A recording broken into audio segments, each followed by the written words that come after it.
A viagem começa na Chimney Rock, uma das maravilhas naturais mais famosas de Nebraska.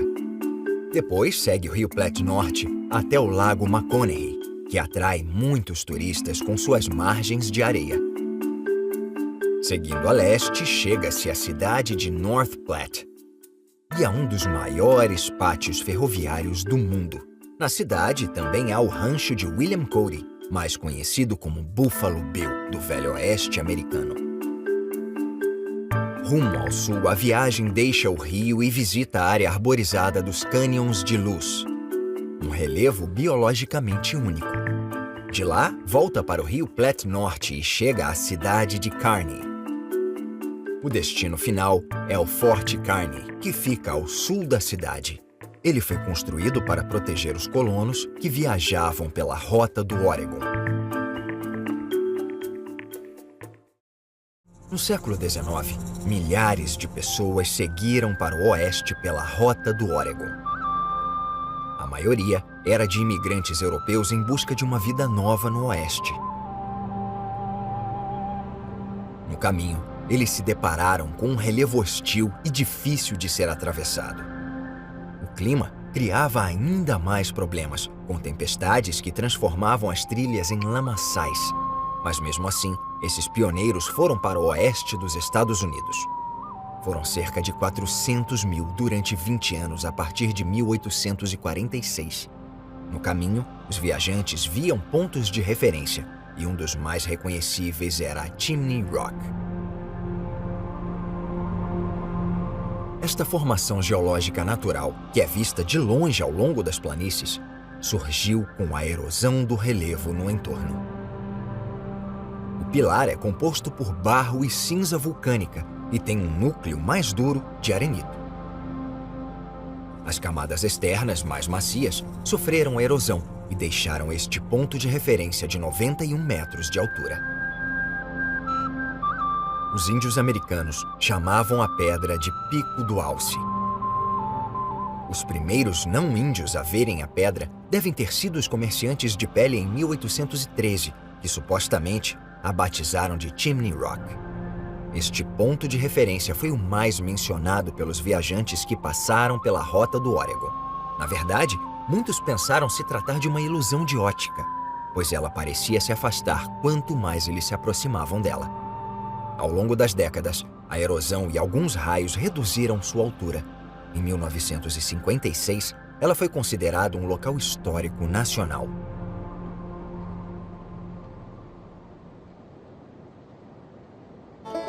24 quilômetros ao sudeste fica outro ponto de referência da Rota do Oregon, a Courthouse Rock e a Jail Rock, que tem 121 metros acima do vale. Em 1837, a Pedra Grande foi chamada de Courthouse pela primeira vez.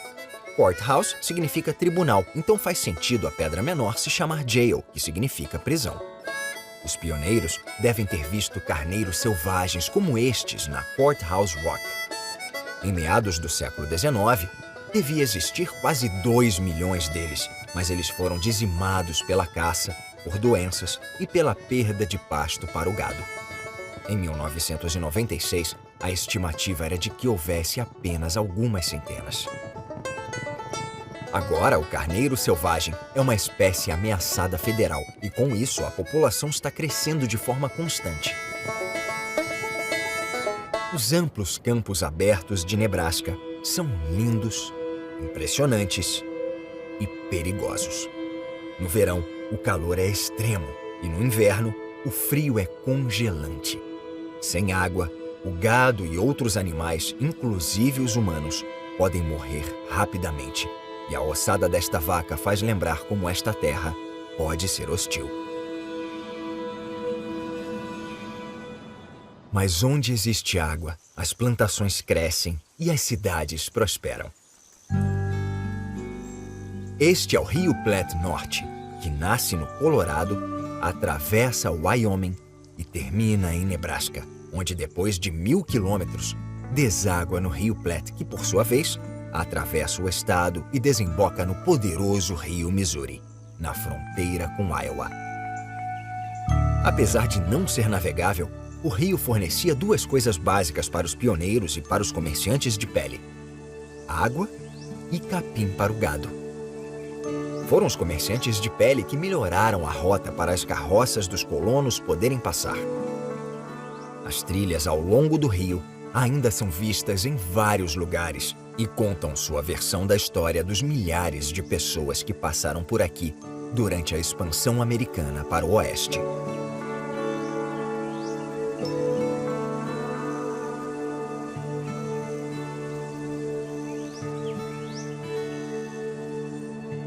Mais adiante está o Lago Maconing, um reservatório criado nos anos 1930 para armazenar água para irrigação, o que ajudou Nebraska a se tornar um dos líderes da agricultura nos Estados Unidos. Alimentado pelo Rio Platte Norte, o lago tem 35 quilômetros de extensão e pouco menos de 7 quilômetros de largura. É o maior reservatório do estado e foi construído durante a Grande Depressão Americana, gerando empregos necessários para 1.500 pessoas. O lago também é uma área de lazer muito frequentada. E no lado sul, existe um clube de golfe relativamente novo chamado Bayside. Uma família é proprietária e administra o campo, que foi totalmente inaugurado em 2001. O projeto foi inspirado nas planícies abertas do oeste de Nebraska e dá aos jogadores a sensação de uma paisagem inalterada. De fato, é possível se deparar com uma ponta de flecha Sioux, fora do limite do campo, e essa combinação de vida moderna e história é bem sucedida em Bayside. Quando o campo está ocupado por jogadores, ainda restam as longas caminhadas nas praias de areia branca do lago. Quase tudo é grande no Lago Maconing. O reservatório foi construído numa área de solo arenoso, o que produz praias cristalinas ao redor do lago. É como estar no mar, num estado que fica a quase 2.000 quilômetros da costa mais próxima. Por isso, o lago é uma grande atração turística e faz ainda mais sucesso no feriado de 4 de julho. No dia da independência americana, milhares de trailers estacionam nas margens do lago. Os turistas nadam, pescam, velejam, praticam esqui aquático, mergulham ou apenas ficam na praia de areia e fazem churrasco em família. As famílias aproveitam tudo que o lago tem a oferecer, mas sua principal função é a irrigação. No fim do século XIX, havia discussões para trazer água para a região.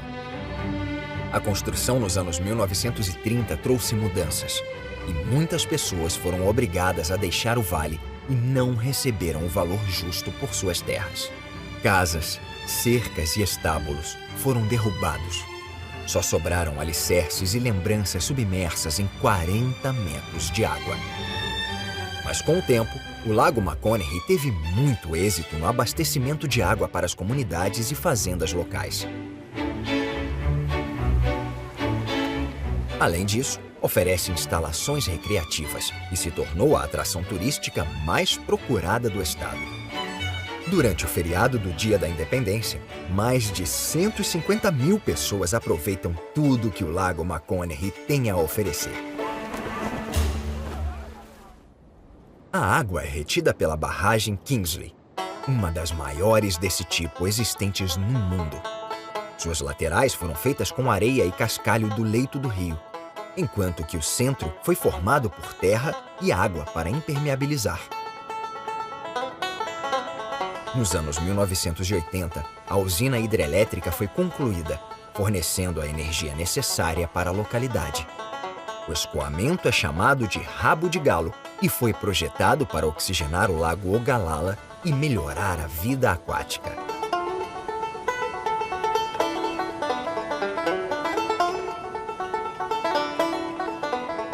O Lago da Base se formou com a extração de areia e cascalho para a barragem.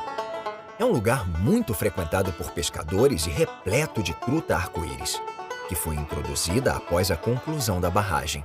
Também é possível pescar perca, bagre e, com sorte, até um machigã. A viagem continua rumo ao leste ao longo do Rio Platte Norte, no último trecho de 200 quilômetros, até se juntar ao Rio Platte. O fluxo do rio agora é controlado pelas várias barragens ao longo de seus 1000 quilômetros. Isso significa que a água proveniente da neve derretida das montanhas rochosas a oeste e das tempestades que podem causar inundações é absorvida pelos reservatórios e liberada de forma controlada. No entanto, quando o Lago McConaughey atinge sua capacidade, os escoadouros têm que estar totalmente abertos e esta parte mais baixa do rio fica inundada.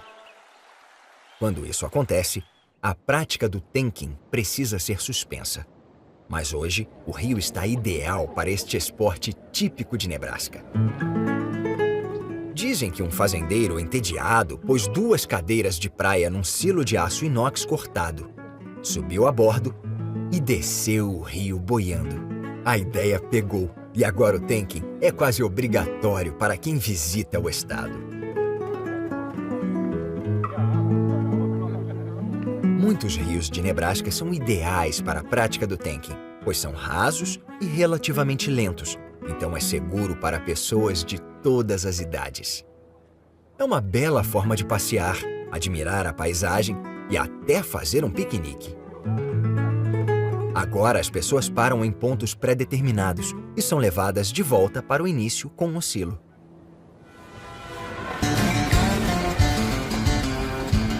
Um dos atrativos de Nebraska são as centenas de trens de carga que atravessam a paisagem entre as costas leste e oeste.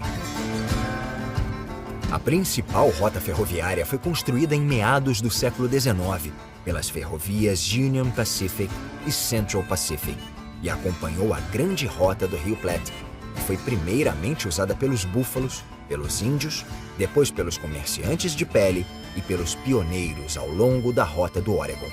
Agora, a Union Pacific opera 8.500 locomotivas sobre mais de 50.000 quilômetros de trilhos em 23 estados.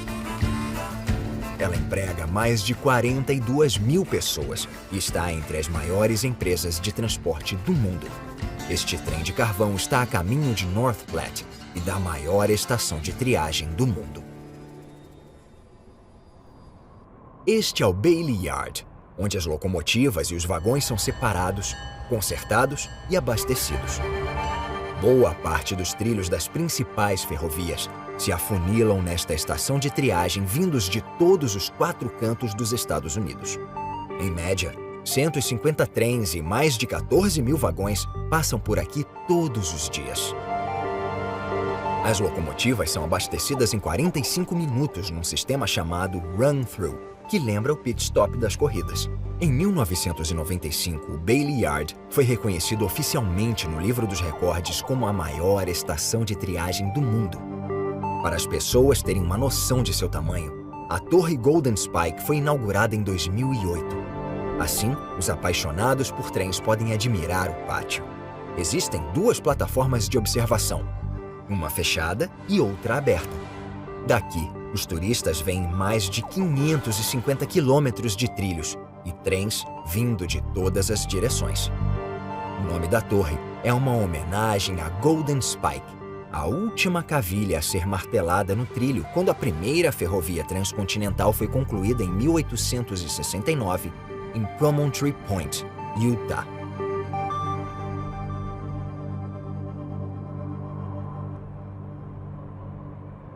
North Platte é uma cidade ferroviária, mas no início era chamada de Inferno sobre Rodas. Isso se referia à coleção itinerante e precária de casas de aposta, danceterias, salões e bordéis que passavam pela cidade para atender aos funcionários da ferrovia. North Platte cresceu a partir das origens difíceis. Uma das figuras mais ilustres da cidade da época do Velho Oeste foi William Cody, mais conhecido como Buffalo Bill.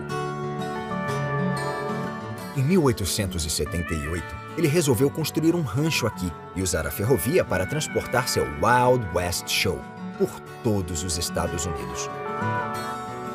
Ele batizou a casa nova de Scouts Rest Ranch, talvez fazendo alusão a seus dias de batedor do exército. Ele pintou o nome no telhado do estábulo para que fosse visto da ferrovia. casa de Cody foi construída em 1886 no estilo do Segundo Império e devia parecer muito grandiosa na época. Ele morou aqui com a esposa, as filhas, a irmã e o cunhado, que administrava o rancho. A construção da casa custou $3.900, o que equivale a cerca de $100 mil atuais. Em 1964, a casa foi comprada pela Comissão de Animais de Caça e Parques de Nebraska, como parte do processo de transformação do rancho em Parque Histórico Estadual. Perto da casa fica a moderna Arena de Rodeio. Em 1882, Buffalo Bill criou a primeira grande arena de rodeio aqui em North Platte, que acabou virando a arena moderna de rodeio profissional.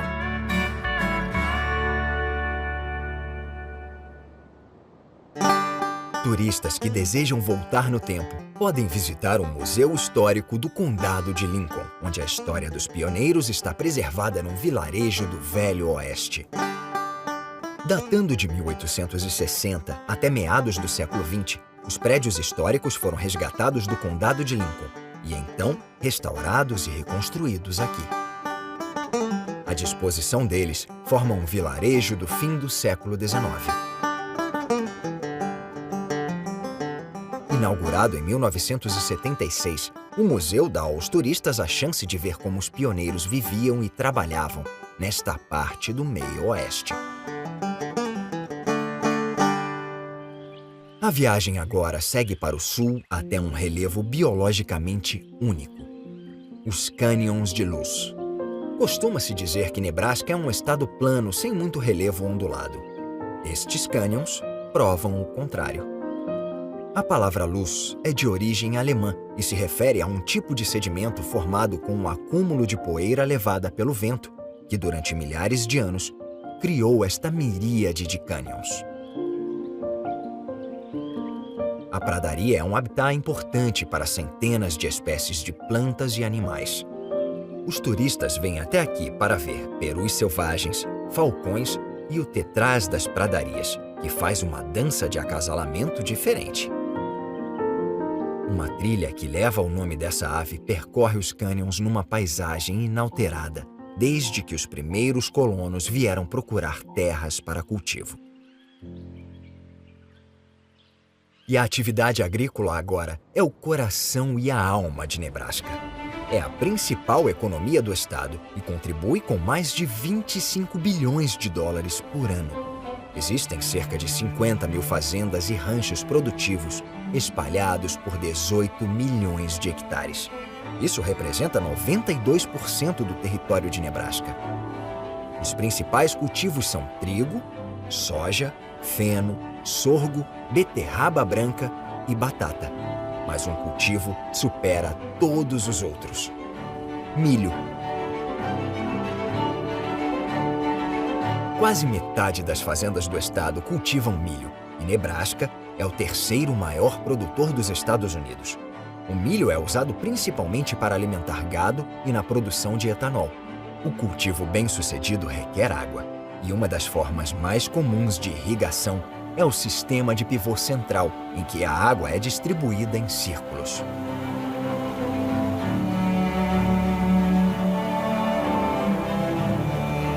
Alimentado por um pequeno motor elétrico, um sprinkler de 500 metros demora 3 dias para concluir o circuito. Parte da colheita é transportada pela estrada, mais provavelmente pela Interestadual 80. Ela vai de leste a oeste, da Califórnia a Nova Jersey, percorrendo pouco menos de 5.000 quilômetros. –